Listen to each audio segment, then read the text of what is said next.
Selamat datang di channel saya. Mari kita sama-sama mendengarkan novel Sang Pewaris Pertama, by Guru Wu yang merokok. Bab 4. Wilson sekarang mendidih karena amarah. Orang gila itu memblokir mobil Bentley dari bos, pemilik perusahaan yang baru. Apakah dia mau mencari masalah?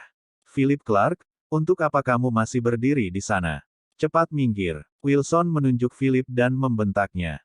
Philip baru saja memarkir skuternya ketika dia menerima teguran lagi dari Wilson. Oh tidak, Philip benar-benar selesai untuk kali ini. Kakak Will akan memberinya pelajaran. 10 panggilan keluhan, dan orang gila ini masih punya nyali untuk kembali. Denda karena kesalahanmu hari ini setidaknya bernilai $200.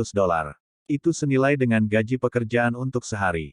Beberapa staf bergosip dengan tenang, dan beberapa lainnya hanya diam menikmati pertunjukan.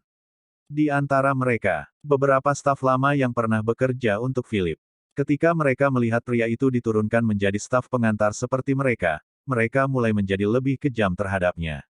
Philip sudah terbiasa dengan itu. Saat itu, Tuan Tangs menatap Philip dengan dingin. Dia tampak kesal dan bertanya, "Manajer muda, apakah ini stafmu?" Wilson dengan cepat menjawab dengan sarkasme berat, "Bos, kamu tidak sering datang ke sini, jadi aku lupa memperkenalkanmu.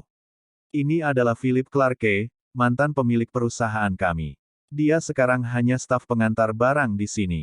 Wilson sengaja menekankan kata, mantan pemilik, saat dia mengatakannya dengan ejekan yang kental. "Oh, Philip, kamu akan mendapatkan apa yang pantas kamu terima berkat karma, hahaha." Ekspresi Tuan Teng menjadi gelap. Dia mengerutkan keningnya dan berkata, "Singkirkan orang tidak berguna itu sehingga kita bisa menyambut pemilik baru dengan sebagaimana mestinya." Dia akhirnya teringat dengan Philip, pemuda melarat yang telah menjual perusahaan ini padanya bertahun-tahun yang lalu.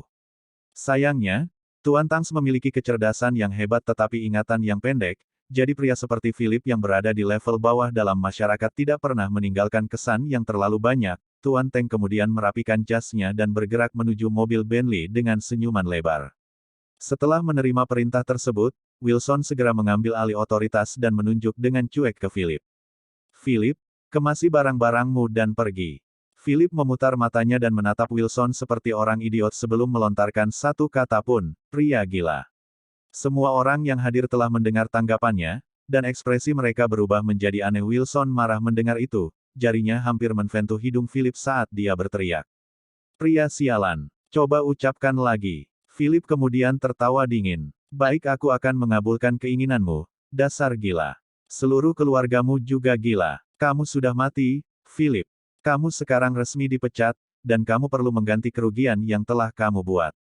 Wilson berkata dengan gigi terkatup saat dia menatap Philip dengan mata membelalak. Pria ini benar-benar tidak tahu bagaimana bersikap. Dia harus diingatkan bahwa dia bukan lagi bos pemilik dari Gopher Delivery Services, tapi dia begitu sombong. "Tunggu saja dan lihat bagaimana aku akan menanganimu nanti." Tiba-tiba, pintu mobil Bentley terbuka, dan seorang pria tua dengan tongkat keluar dengan ekspresi marah.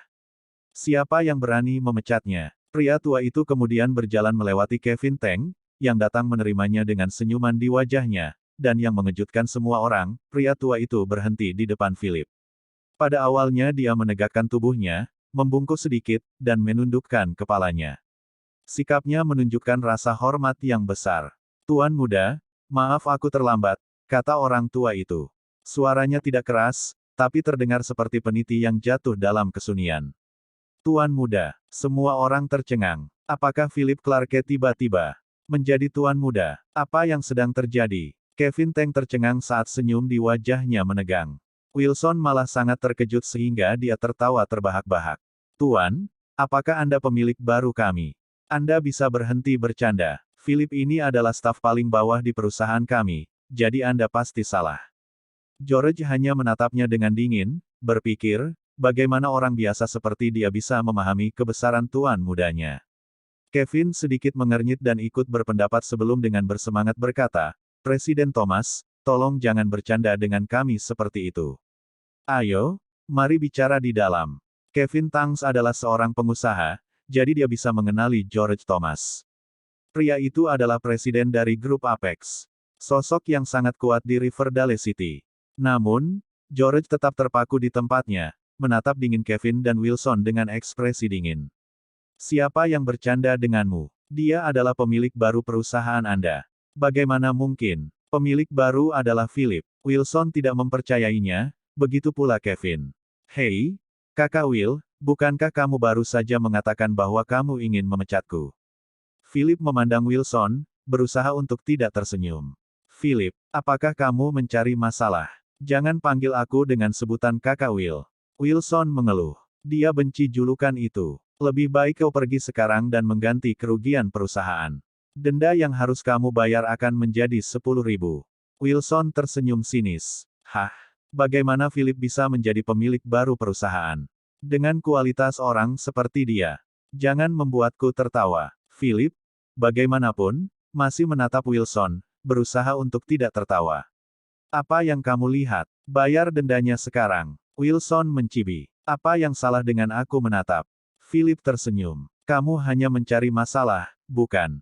Aku hanya menjalankan pekerjaanku, jadi aku memecatmu. Karena apa yang baru saja kamu katakan. Wilson berdiri tegak, mencibir. Dia adalah manajer perusahaan, jadi dia secara alami memiliki wewenang untuk memecat staf di bawahnya. Kalau begitu, aku akan memberitahumu sesuatu, Wilson. Aku memecatmu sekarang, jadi kamu tidak bisa apa-apa sekarang. Philip bersandar pada skuternya dengan tangan dimasukkan ke dalam saku di saat dia berkata dengan acuh tak acuh. Wilson yang ini idiot. Dia masih tidak bisa menyadari semuanya pada saat ini, tetapi Kevin Tangs, yang telah berdiri di samping, akhirnya menyadari. Sial, Philip adalah pemilik baru perusahaan. Pada tahap pemikiran ini, keringat dingin mulai mengalir di dahi Kevin saat dia membuang muka, enggan menghadapi situasi ini. Saat ini Kevin rasanya ingin mencekik Wilson. Apa katamu? Kamu memecatku. Wilson tertawa dengan ekspresi meremehkan. Apakah Philip ini membenturkan kepalanya ke suatu tempat untuk bisa mengatakan omong kosong seperti itu? Pada saat itu, George, yang telah berdiri di samping Philip, melirik Wilson dengan dingin. Jika tuan muda kami mengatakan untuk memecatmu, maka kamu dipecat. Ekspresi George terlihat tegas. Untuk berpikir bahwa seseorang akan memiliki keberanian untuk mempermalukan tuan muda mereka. Sungguh bodoh. Wilson kemudian menyadari bahwa bos barunya berdiri tepat di depannya. Tapi sebelum dia bisa bereaksi, Kevin telah menamparkan wajahnya dengan keras dan berteriak, Wilson yang, pergilah sekarang juga.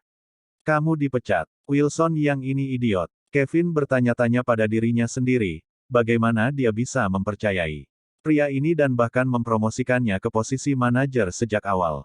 Bos, apa yang baru saja kamu lakukan kepadaku? Wilson memegangi pipinya, menatap Kevin dengan tidak percaya. Maksudku adalah bahwa Philip Clark adalah pemilik baru, dan karena dia mengatakan kamu dipecat, maka berarti kamu dipecat. Semua orang tercengang mendengar kata-kata Kevin. Seluruh tubuh Wilson gemetar saat dia berteriak, tidak mungkin.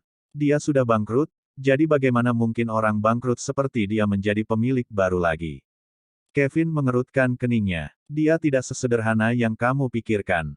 Wilson menoleh untuk melihat Philip, ekspresinya kini goyah. Dia akhirnya menyadari bahwa pria tua yang berdiri di depan Philip adalah Presiden Thomas dari Apex Group. Orang kaya yang memiliki aset bernilai miliaran dolar dan merupakan orang terkaya di Riverdale City.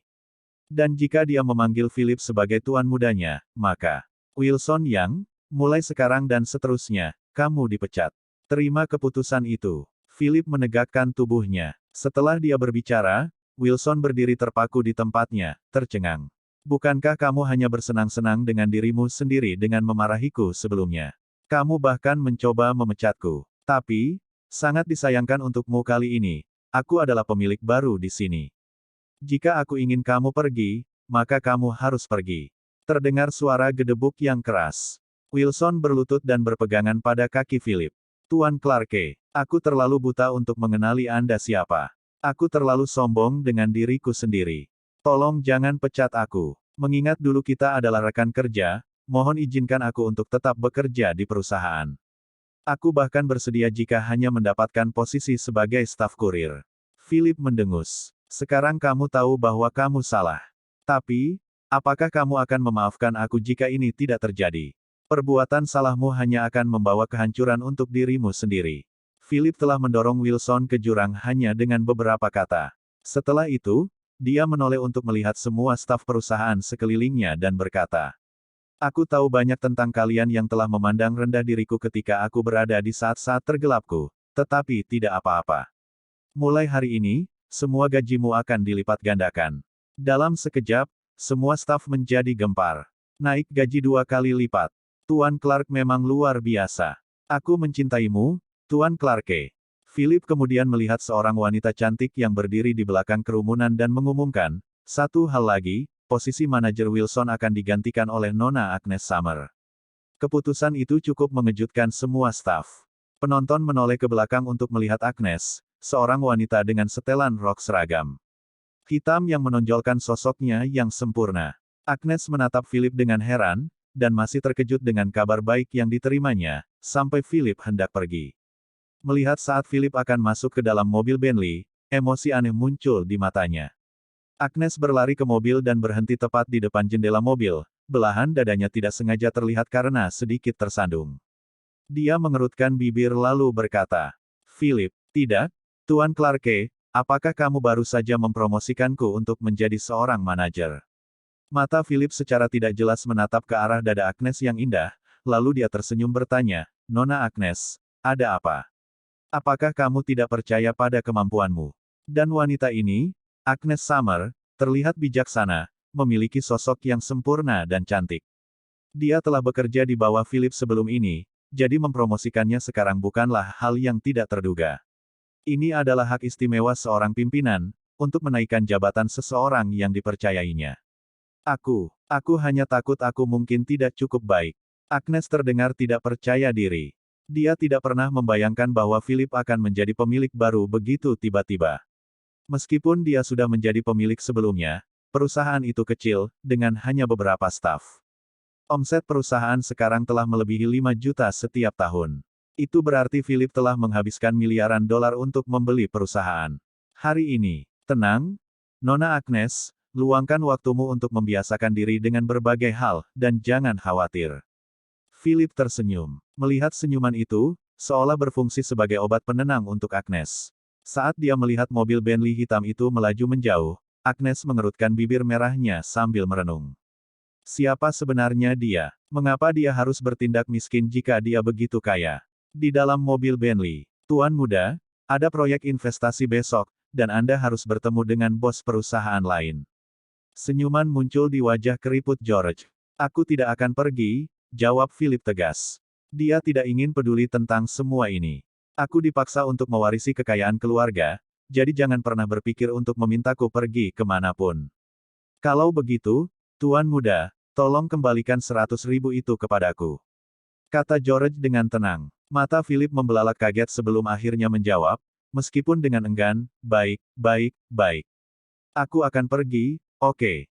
Terbesit di benaknya, bahwa sebagai pewaris keluarga kaya, aku harus berusaha sekuat tenaga untuk mendapatkan 100.000 dolar. Sedihnya, baiklah, Tuan muda, aku akan datang dan menjemputmu besok." George tersenyum. Begitu dia keluar dari mobil, Philip mendengar suara kebingungan di belakangnya. "Philip, mengapa kamu di sini?" Philip tanpa sadar berbalik untuk melihat Win dengan ekspresi bingung saat wanita ini menatapnya dengan tatapan aneh. Dalam hati, Philip menjadi panik. "Oh tidak, Win akan mencari tahu tentang identitasku yang sebenarnya." Terima kasih telah mendengarkan novel Sang Pewaris Pertama. By Guru Wu yang merokok.